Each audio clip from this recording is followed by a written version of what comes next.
የኦሮሚያ ክልል ፕሬዝዳንት አቶ ሽመልስ አብዲሳ ታመው ሆስፒታል መግባታቸው እየተነገረ ነው። ላለፉት ጥቂት ሳምንታት ከህዝብ እይታና ከተለያዩ መንግስታዊ መድረኮች የጠፉት የኦሮሚያ ብሔራዊ ክልላዊ መንግስት ፕሬዝዳንት አቶ ሽመልስ አብዲሳ በጠና ታመው አቡዳቢ በሚገኝ ከፍተኛ የሕክምና ተቋም ውስጥ የሕክምና ክትትል እየተደረገላቸው መሆኑን የተለያዩ አካላት እየገለጹ ነው። ፕሬዝዳንቱ በአሁኑ ወቅት በተባበሩት አረብ ኤምሬትስ በሚገኝ ታዋቂ ሆስፒታል ውስጥ ተኝተው ይገኛሉ የተባለ ሲሆን አሳሳቢ የጤና እክል ሳያገኛቸው እንዳልቀረ ተጽፏል። ይፋ ያልሆኑ ማረጋገጫዎች እንደሚያሳዩት ጠቅላይ ሚኒስትር አብይ አህመድ ባለፈው ሳምንት ወደ ተባበሩት አረብ ኤምሬትስ ባቀኑበት ወቅት በሆስፒታሉ ተገኝተው ጎብኝተዋቸዋል። ፕሬዝዳንቱ ለረጅም ጊዜ በክልሉ ከፍተኛ ስብሰባዎችም ሆነ በይፋዊ የስራ እንቅስቃሴዎች ላይ አለመታየታቸው በርካታ መላምቶችን እየጫረ ነው። አሁን እየወጡ ያሉ መረጃዎች ግን መነሻው ከከባድ የጤና ችግር ጋር የተያያዘ ሊሆን እንደሚችል ገልጸዋል። አቶ ሽመልስ ከማህበራዊ ትስስር ገጾች ጭምር የጠፉ ሲሆን የየዕለት የፖለቲካ እንቅስቃሴዎችን በሚገልጹበት ፌስቡክ ላይም ከጠፉ ከ20 ቀናት በላይ ተቆጥሯል። ስለ ጉዳዩ የጠየቅናቸው አንድ ምንጭ የፕሬዝዳንቱ መታመም በሰፊው እየተነገረ መሆኑን ገልጸው የተለየ ማረጋገጫ ግን እንደሌላቸው ነግሮናል። በኦሮሚያ ክልል በአሁኑ ምዕራብ ሸዋ ዞን ውስጥ ግንጭ ተወልደው እስከ 8ኛ ክፍል እዚያው ተምረው ወደ አምቦ በመዛወር ቀጣዩን ትምህርታቸውን በመጨረስ ለዩኒቨርሲቲ ትምህርት ወደ አዲስ አበባ እንደመጡ ሳይመለሱ የቀሩት ሽመልስ አብዲሳ የሚወዱትን የኦሮሚያ ክልል ፕሬዝዳንትነት ሊለቁ ነው ተብሎ ብዙ ጊዜ ተወርቶባቸዋል። አማራ ክልል ከ7 ያላነሱ ርዕሰ መስተዳድሮችን ሲያፈራርቅ ከመንበራቸው ያልተነቃነቁት ሽሜ ፖለቲካዊ ውዝግብ በሚጭሩ ንግግሮቻቸው የታወቁ ናቸው። በ2000 ዓ.ም ከአዲስ አበባ ዩኒቨርሲቲ በፍልስምና የመጀመሪያ ዲግሪያቸውን የተቀበሉት የአሁኑ ፕሬዝዳንት ያኔ በዩኒቨርሲቲ ውስጥ አብረዋቸው በአንድ ዶርም የኖሩ ተማሪዎች እንደሚመሰክሩላቸው ሽመልስ ፈገግታ የማይለያቸው እርጋታቸው የሚያስቀና ወጣት ነበሩ። የሚገርመው ደግሞ አሁን በአወዛጋቢ አደባባይ ንግግራቸው የሚታወቁት ሽመልስ ተማሪ ሳሉ ወጣት ከሚሸቱ ወሬዎች ይልቅ ጠቃሚና ሀገራዊ ውይይቶች ላይ ብቻ ይሳተፉ እንደነበር ይመሰክሩላቸዋል። ሽመልስ በሳል አስተያየት በመስጠት የሚታወቁ አርቆ አስተዋይና ደፋር እንደነበሩም የዚያን ጊዜ ዶርም ደባሎቻቸው በጽኑ ይመሰክራሉ። የተለያዩ የፖለቲካ መጽሐፍትን አሳዳው ያነቡ የነበሩት የዚያኔው ሽመልስ የኦሮሞ ሕዝብ በኢህአዴግ ስርዓት የሚደርስበት ጭቆና አብዝቶ ያሳስባቸው ነበርም ይባላል። ሆኖም የዩኒቨርሲቲ ጓደኞቻቸው ሽመልስ አንድ ቀን የ40 ወይም 50 ሚሊዮን ሕዝብ መሪ ይሆናል ብለው አንድም ቀን አስበው አያውቁም። ሽመልስ የኦሮሚያ ክልል ፕሬዝዳንት ከመሆናቸው በፊት ጠቅላይ ሚኒስትር አብይ ባሉበት ቦታ ሁሉ አይጠፉም። ሲቀመጡ ከኋላቸው፣ ሲራመዱ ከጎናቸው፣ ንግግር ሲያደርጉ ከጀርባቸው አይታጡም። ምክንያቱም ያን ጊዜ የጠቅላይ ሚኒስትር ጽህፈት ቤት ኃላፊ ሆነው ነበር።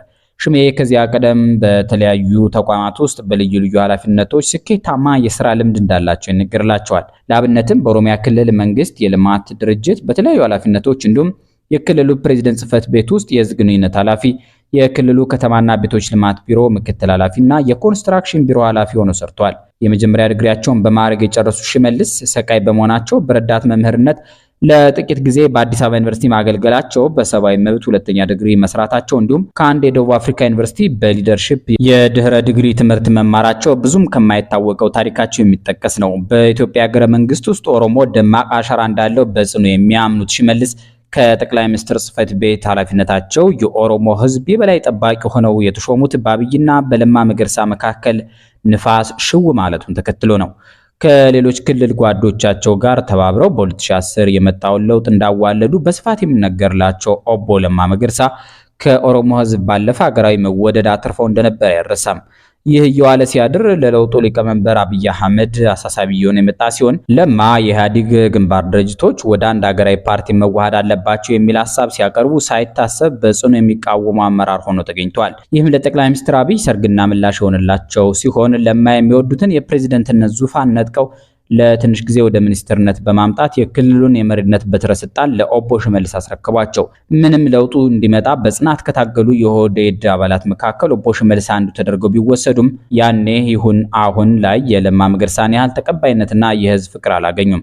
ሽመልስ ከላይ ከዘረዘርንላቸው ጥንካሬያቸው በተቃራኒው በሚመሩት ህዝብ ዘንድም ብዙ ትችት ይቀርብባቸዋል። የመሪነት ብቃት እንደሌላቸው፣ ክልሉን የለየለት የሽፍታ መፈንጫ አድርገዋል ብሎም የኦሮሞን ህዝብ ጥያቄ መመለስ አልቻሉም በማለት የሚወቅሷቸው እልፍ ናቸው። በአንጻሩ የሸገር ከተማ እንዲመሰረት በማድረግ ለረጅም ጊዜ የዘለቀው የኦሮሞን ህዝብ ተጋድሎ በተግባር የገለጡ መሪ ከመባል አንስቶ ኦሮሞ በአገሪቱ ፖለቲካና ኢኮኖሚ ላይ የበላይ እንዲሆን ትልቅ አስተዋጽኦ አድርገዋል የሚሏቸውም ብዙ ናቸው። ይህም ሆኖ ሽመልስ በሰሜን ኢትዮጵያ ህዝብ ዘንድ ግን እንደ መልአከ ሞት ሲቆጠሩ ይታያል። በወለጋ አንዲት ህፃን ወላሂ ዛሬን ብትምሩኝ ከእንግዲህ አማራ አልሆንም እያለች የተገደለች እርሳቸው በሚመሩት የክልሉ መንግስት ቸልተኝነት መሆኑ ያስተቻቸዋል። ከአዲስ አበባ ዙሪያ ከወለጋ ከአርሲና ሌሎች ቦታዎች በሚሊዮን የሚቆጠሩ ሰዎች ማንነትን መሰረት ባደረገ ጥቃት ለመፈናቀላቸውና ብዙዎችም ለመሞታቸው የእርሳቸው የአደባባይ ጥላቻ አዘል ንግግር ትልቅ አስተዋጽኦ እንዳለው ማስረግጠው የሚናገሩ በርካታ ናቸው። የብልጽግና ከፍተኛ አመራርና የኦሮሚያ ክልል አስተዳዳሪው አቶ ሽመልስ ከኢህአዴግ ጊዜ ጀምሮ ሲንከባለሉ የመጡ ትርክቶችን በማስተጋባት በህዝብ ለህዝብ ግንኙነት ውስጥ ትልቅ አለመተማመን እንዲጎለብት አብዝተው ሰርተዋል በማለት ብዙ ሀገር ወዳድነን ባዮች ዓይንህን ላፈር ብለዋቸዋል።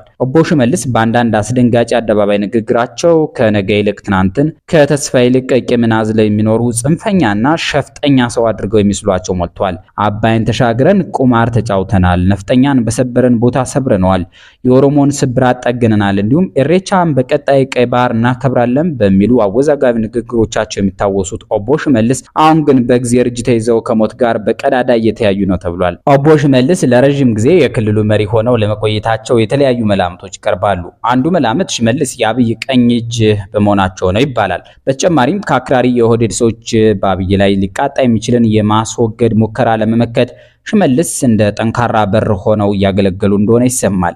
በአንጻሩ ሽመልስ በቀላሉ የማይገፈተር የፖለቲካ ጡንቻ ስላዳበሩ ነው የሚሉም አሉ።